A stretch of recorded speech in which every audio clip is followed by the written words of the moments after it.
Welcome to Chillin' 101. We hope this video helps.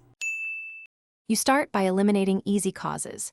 Check the ring/silent switch, and then open settings sounds and haptics to make sure vibrate on ring and vibrate on silent are turned on. Once done, restart your iPhone to clear transient software glitches and immediately test vibration using an alarm or a text with vibration set. You do this because hardware is fine most times. Software settings or a temp process usually blocks the motor. If nothing changes, proceed to deeper diagnostics. Next, isolate software interference.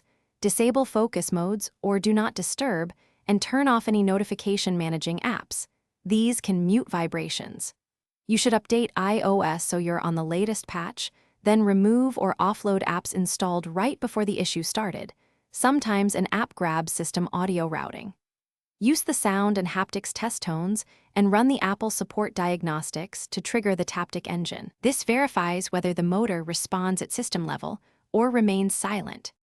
If diagnostics still show no vibration, back up your iPhone and perform a full restore or set it up as new to eliminate deep software corruption. This often resolves hidden firmware level faults. When a restore fails, the Taptic engine or its connector is likely defective. Book an appointment with Apple or an authorized service provider for replacement.